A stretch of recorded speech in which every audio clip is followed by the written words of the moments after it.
Hello everybody and welcome to another episode of the Combot Collective, bringing everything you want to know from the world of robot combat, from the heavyweight class to the flyweight class, from Battlebots to the live circuit, and it's finally time to talk about some Battlebots Champions, as yes, the premiere for Battlebots Champions will either be happening tonight or tomorrow, depending on when this video finally gets out. It's been a bit of a progress, bit of a crazy couple of weeks. Had a bit of burnout, but we're finally back here talking about more robot combat. Battlebots Champions is on the horizon. The premiere episode, like I said, airing August 4th, and it's so exciting. We've been waiting for this for months. Finally, we're getting our Bounty Hunter tournaments, and we're getting Gigabyte as the first bounty bracket boss. We'll be talking more about Gigabyte here later on, but running over some of the robots in this bracket, we have Battlebots All-Stars like Mad Catter and HyperShock. Robots that really didn't get much of a slice in the regular season, like SMEEEEE, who only had 2 fights, and Triple Crown, of course, from Todd Meadlinhall, robot combat legend, who only fought once with Triple Crown due to the damages taken. We're going to be talking about all these robots here in just a moment, so hold tight. This is the Combot Collective, and we're going to be breaking down the very first episode of the Sin City Slugfest. No Mr. Redman or Pori here. I do apologize. It was a bit of a wonky scheduling week, like I said. But they should be here for our next episode breakdown and predictions, so stay tuned for that. This is the predictions for episode 1 of the Sin City Slugfest, the Gigabyte bracket, here at the Combot Collective.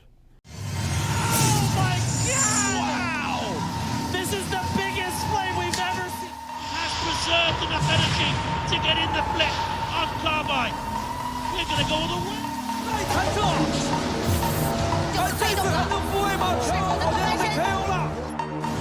Oh my God! That's going to hurt. Grab the milk, Kenny. Welcome to the Combot Collective.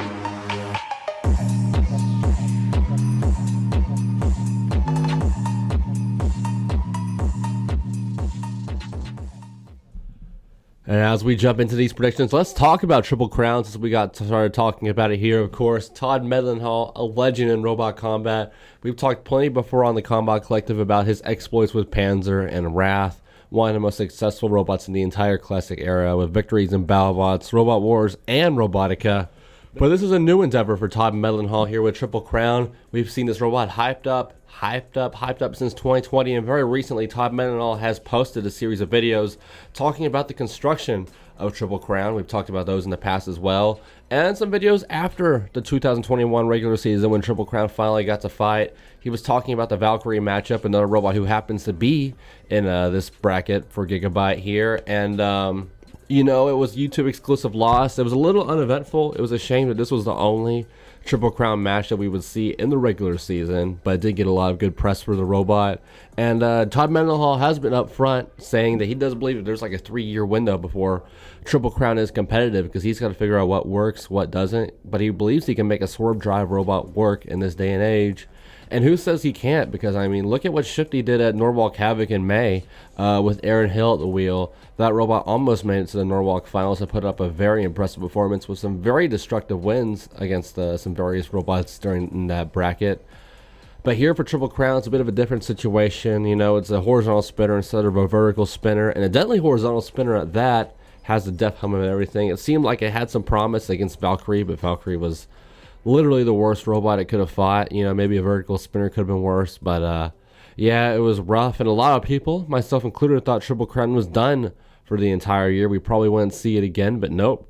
Here it is, taking on Mad Catter, but we'll get to Mad Catter here in a moment. In terms of other robots in this bracket that Todd Meadlinhall and Triple Crown has a little bit of history with, outside of eventual top 32 member Valkyrie, of course, none of these robots Todd Meadlinhall really has a history with, being a lot of newer teams, and he is an old school head. The only other old school team in this bracket would be Robotic Death Company, of course, the bounty bosses with Gigabyte. And even then, you know, throughout all the Battlebots competitions that they were both at, neither of them have met, neither in any live events by any means. Very interesting to see. Maybe we'll have our first ever first ever Todd Meadlinhall, John Maladnik matchup, of course. It'd be one hell of a run for Triple Crown to get there, because its opponent is a Battlebots All-Star, and a good one at that. We're talking about Mad Catter here now. Mad Catter has been, of course, very active recently in terms of live events and Battlebots events in the build-up to this bounty bracket, as it competed in Battlebots Remars All-Stars in June, and only a few weeks ago competed in July at Robotica in Houston. But unfortunately, Mad Catter would bring a losing record out of Remars and Robotica, going 3-4 overall between the two competitions, with losses to robots like Tiger Plywood and Hydra. But on top of these two live events, Mad Catter would have yet another respectable regular season outing, finishing 2-1 in the regular season with 2 strong victories and 1 loss to Sawblaze in the main event of episode 4. That's a loss that, you can't blame Mad Catter for. Sawblaze is a top 10 robot in the world right now, in my opinion. But overall finishing 2-2 in the regular year, as it would lose in the round of 32 once again, this time losing to Black Dragon in what was one of the best fights we saw this year.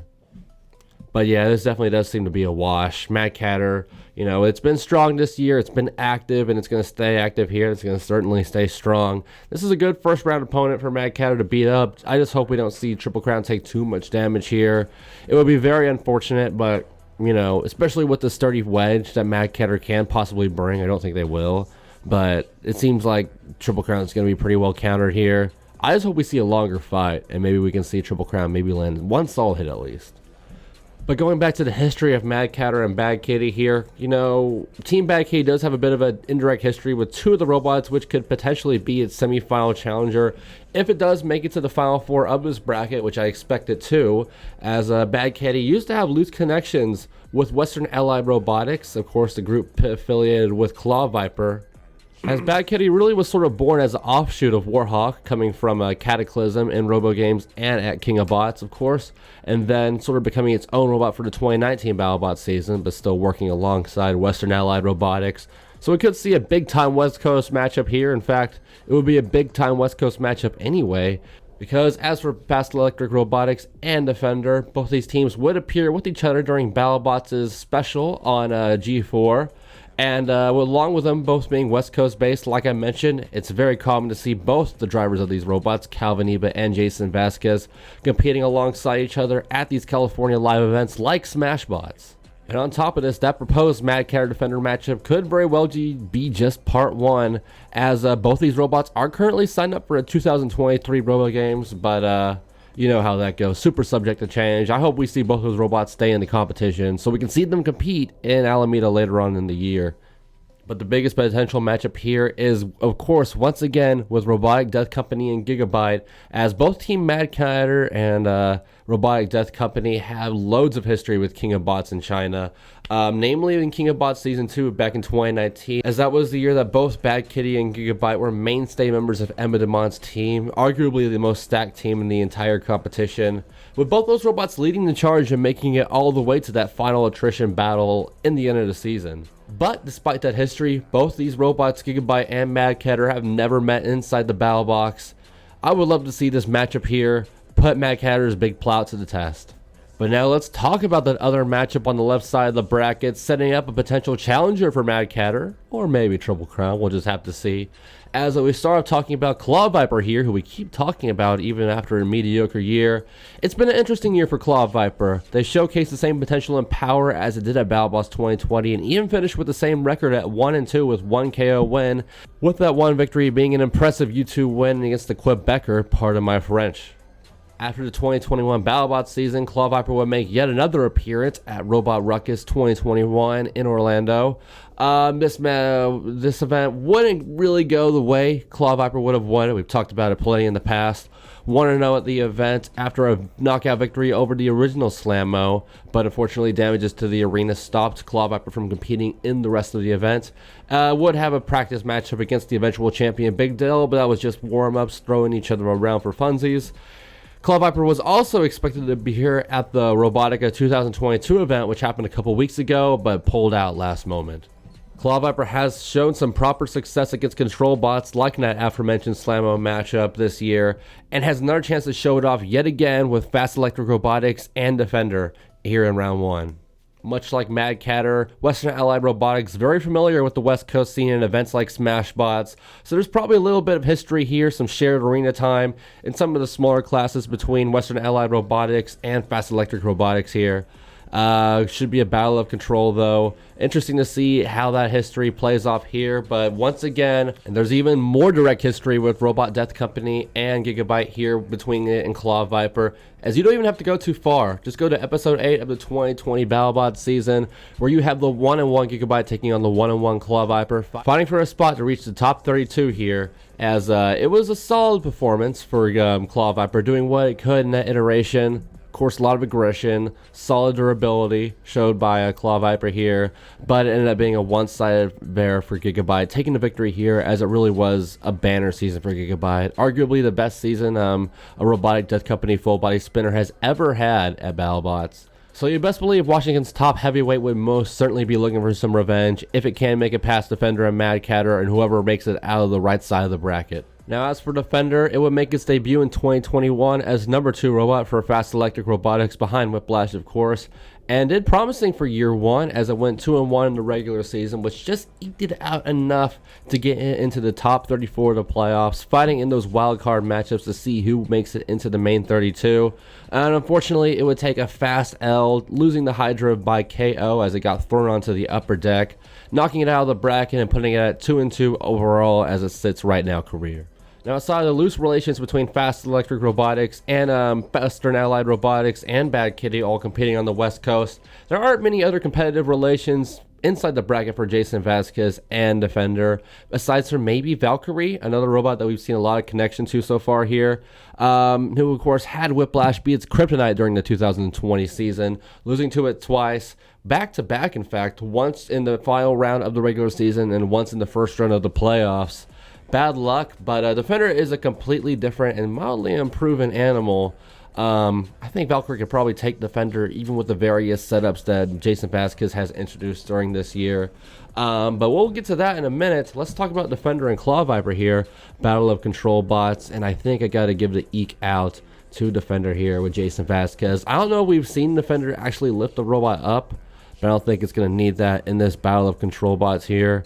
I think Defender is just going to need to be able to take Claw Viper over to the upper deck, maybe to the kill saws or even the pulverizer, just score arena points. That's what the judges like to see, especially during this session of BattleBots here.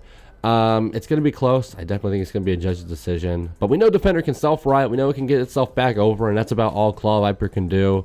And I feel like Defender is going to be an awkward robot for Claw Viper to grab, especially frontwards.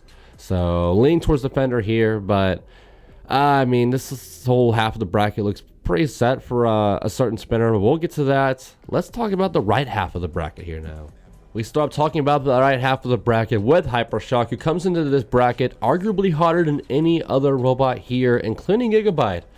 We've already seen HyperShock have a great year. It was an undefeated 2-0 regular season with 2 strong KO victories, but it would get halted quick in the round of 32 by P1 with a bit of bad luck and some solid driving by the P1 crew. It did, though, leave HyperShock at a respectable 2-1 cap to end the year, but HyperShock's year wasn't done there. No, HyperShock really gained all of its momentum this year very recently in June at the Battlebots All-Stars event in Las Vegas, where Will Bells actually had to do some guest commentary due to Kenny Floria not being able to make it, leaving his fiance Alex to drive HyperShock for this competition, and she would shock the entire scene, the Combot Collective included here, as HyperShock would go on to defeat 3 top-tier robots, 3 other Battlebots All-Stars, one of which being Tombstone in the first round. Imagine that being your first robot combat victory, a knockout win against Tombstone. Absolutely amazing stuff as HyperShock would go on to win the Giant Bolt at Remars. HyperShock now sits at 5-1 entering this bounty bracket competition, and may be the odds-on favorite to win this whole thing. Surprisingly, there isn't much of a history here between HyperShock and a lot of the robots in this bracket, besides the common chain here for a lot of these guys, Valkyrie, who of course a lot of these fans still remember from the 2019 season opener, HyperShock versus Valkyrie, which was another big time season for HyperShock. HyperShock would be the aggressor during most of that fight, almost sending Valkyrie out of the arena in the opening seconds, but Valkyrie would stay in, as HyperShock would actually end up being a bit too aggressive, losing a wheel to a half-alive Valkyrie, as HyperShock would go on to barely make the playoffs that year, going to the top 24, but we'll see how this goes here. And lastly, HyperShock has no history with the Gigabyte bounty boss here, as they came a bit close once in the 2020 top 32, It was set to be the winner of Malice versus Gigabyte taking on the winner of HyperShock versus Hydra, as Gigabyte would hold its end of the bargain up by knocking out Malice, but HyperShock not so much. It was the 32nd seed taking on the number 1 seed Hydra, who was having a banner year, and HyperShock would just be dominated by Hydra, thrown over and over multiple times and eventually out of the arena, leaving the E-Words to take on Gigabyte. Hopefully we can see that matchup here. Now, talking about Duck, as we mentioned in a prior video here at the Combot Collective, this will be the Duck's final flight, its final competition before its retirement, as earlier in the year, Hal Rucker would state that he was intending to move on to a brand new design after the disappointing 2021 Battlebots season.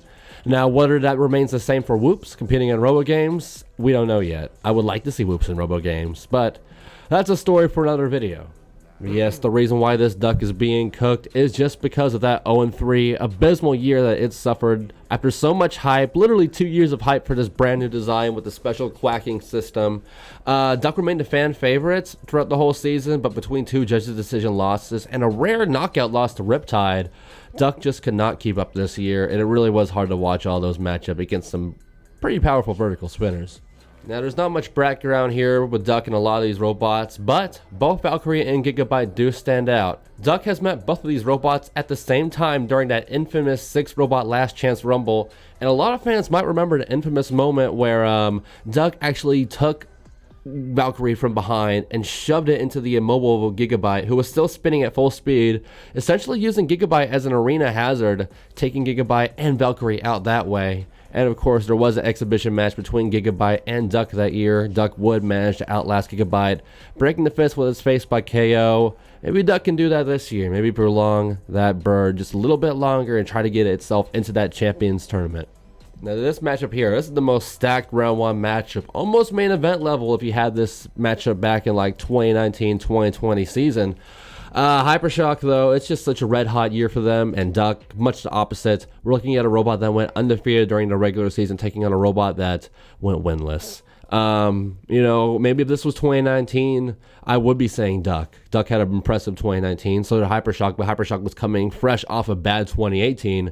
But here we are, HyperShock's looking legitimately better than ever, and I feel like we keep saying that 2016 season, 2019 season, 2021 season, but I mean, Will Bells has literally said it himself on Behind the Bot. This is the first year where he feels so refined, so confident with HyperShock that he's probably just going to bring it back for 2023.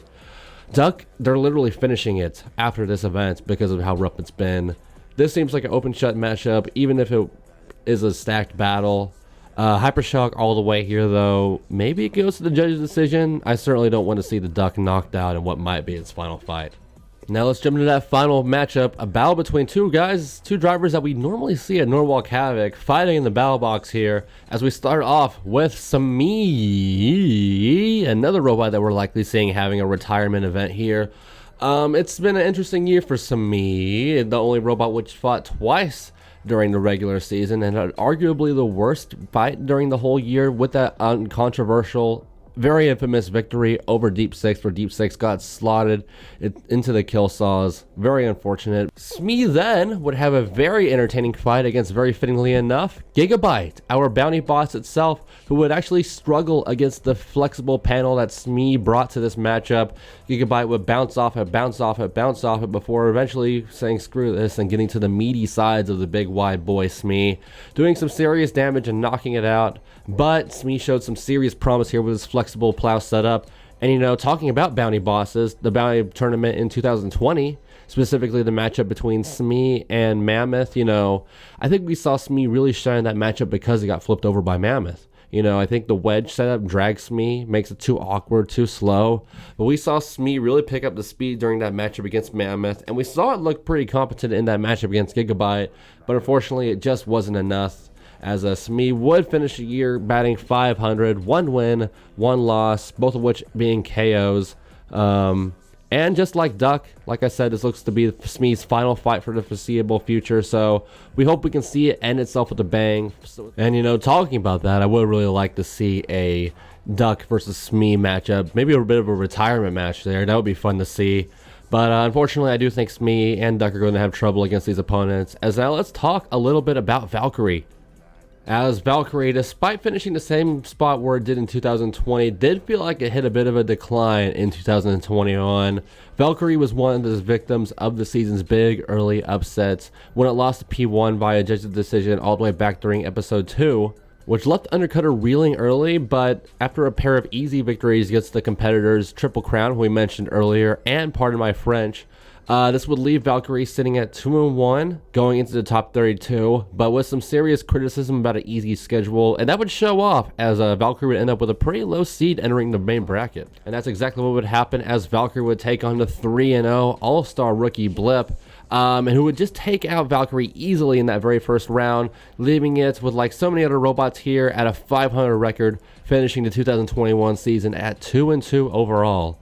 Now, going back to SMEEEEE here, it would make sense for SMEEEEE to use that plow setup that we saw it use against Gigabyte here, being that Valkyrie is the big-time undercutter, and maybe that can play a big factor on what has been a bit of an up-and-down year for Leanne Cushing and Fred Moore.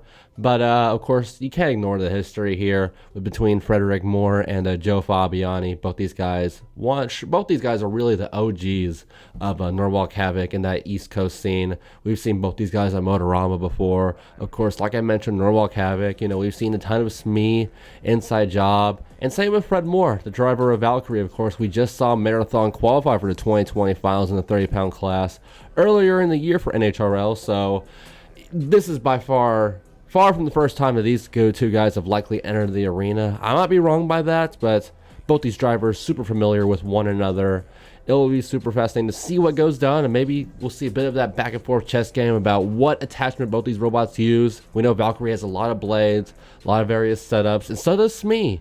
So we'll have to see here. In fact, this is also a battle of undercutters if you think about it. SMEEEEE having those two tiny undercutters off to the corner of the robot. Been interesting to see how it goes down, but I do have to go with the easy money here. Seems like we do have a pretty clear-cut favorite in all four of these matchups. Maybe not the Defender Claw Viper matchup. That's a bit close. But Valkyrie, even out worse, chipping away at SMEEEEE, it can probably do enough to get the damage in there, to get the judge's decision victory. I just don't think the maneuverability, the mobility, or the weapon power between SMEEEEE's two smaller undercutters can compare to Valkyrie's power. Valkyrie doesn't have to worry about getting knocked upward, having to deal with gyro issues against a robot like SMEEEEE, being another horizontal spinner that's slower. So it's looking good for them. Valkyrie needs a couple of big wins here to kind of put itself in the right direction heading into the 2023 Battlebots season. And if it at least makes it to the Bounty Final here, they can get themselves to a winning record for the end of the year. But only time will tell. I definitely do think Valkyrie's going to take this. Let's talk about these final four matchups here. And while I think if we were talking about Whiplash here, a Battlebots All-Star in its own right, running the spinner, I might have to go with Matthew Vasquez and Whiplash, because I genuinely do believe Matthew Vasquez is the best driver in the world right now, bar none. But we're not dealing with that. We're dealing with Jason Vasquez, who has a bit more to prove. This is a big version of Krabby, who is a much smaller robot, and it hasn't proven itself exactly during these first rounds. It had a spectacular fight against Riptide, but we haven't really seen it lift up and move robots around like we were hoping to have. They had tough losses to some huge names like Hydra and Ribot this year. So another huge name here in Bad Kitty, another all-star level competitor, and I just don't think that they have the guns to compete against Mad Catter like that. It just doesn't seem like it's in the window. I have to go with Calvin Iba, another top-tier driver in his own right. Probably one of those drivers that could compete with Matthew Vasquez, but I still would probably have to give the edge to Matthew. That's a story for another fight. I gotta go with Mad Catter going all the way to the finals, probably as predicted for a lot of people here. Now, like we were talking about that 2019 premiere match, we're having a rematch here. This matchup does happen here.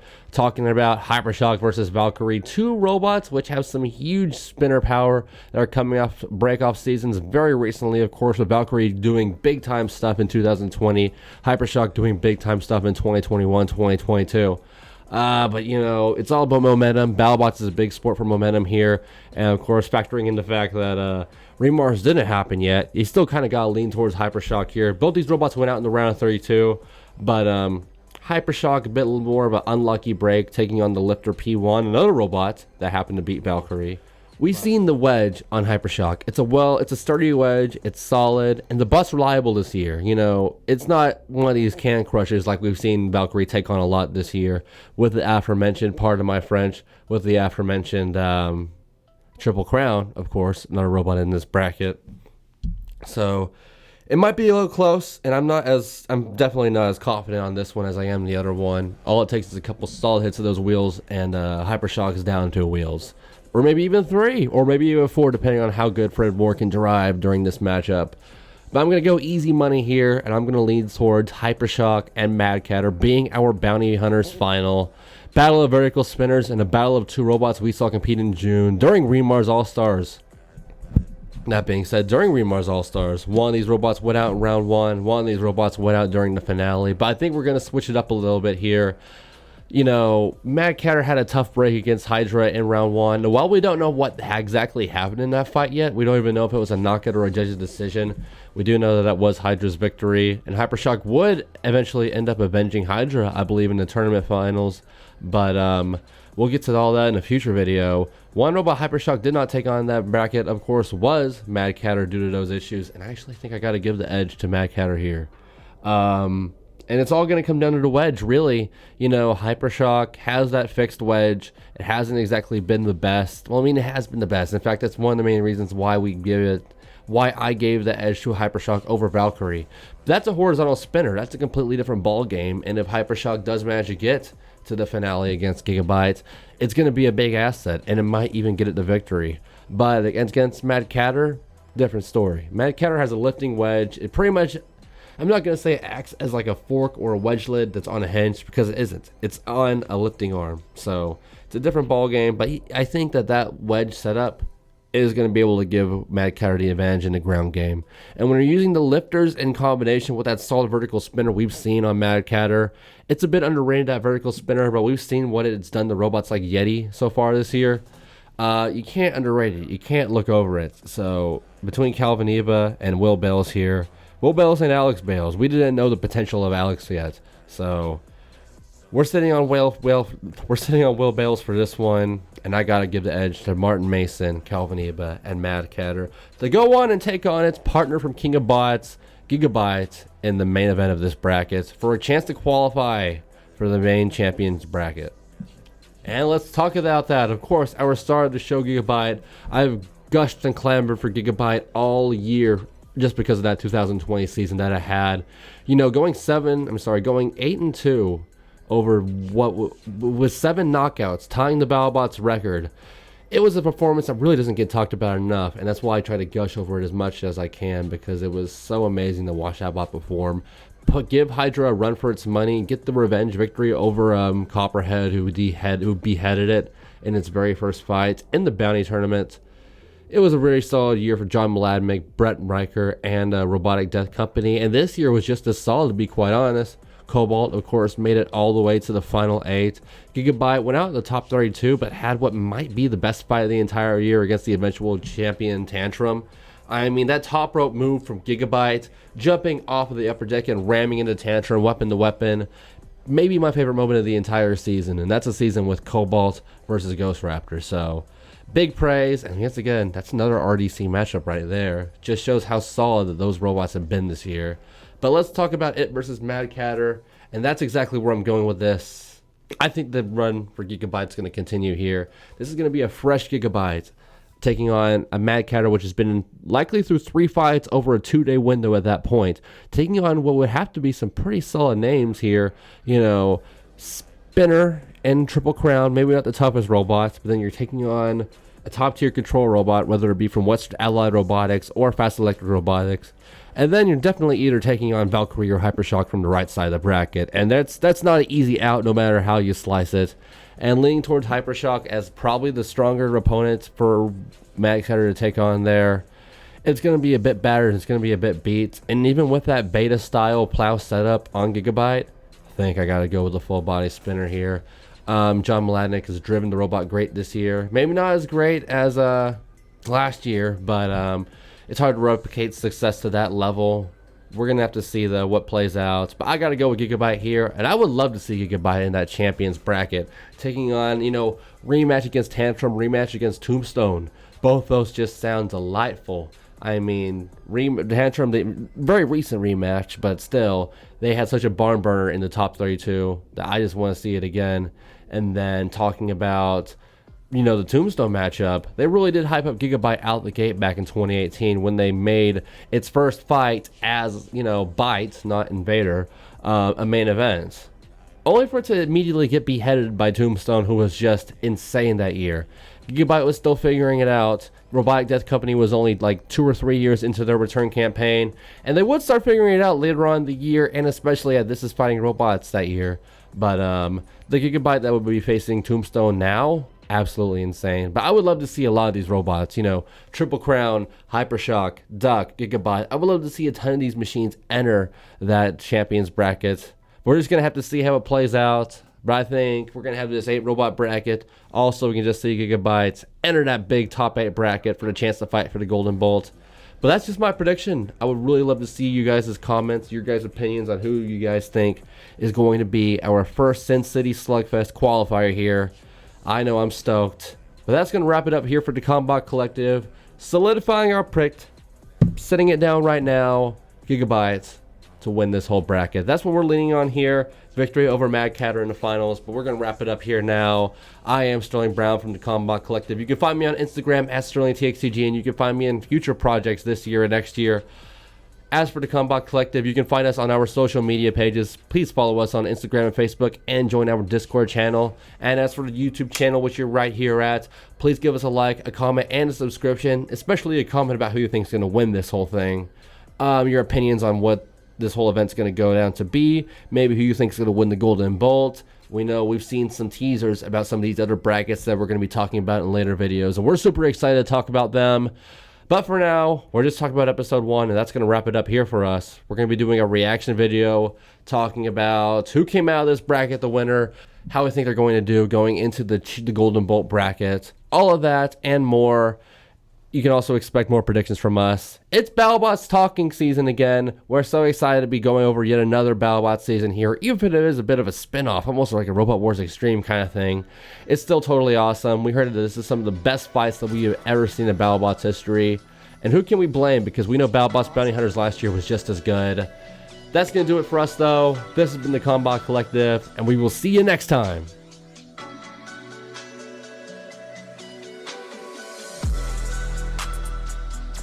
This was the Combot Collective. Find us on Instagram and Discord.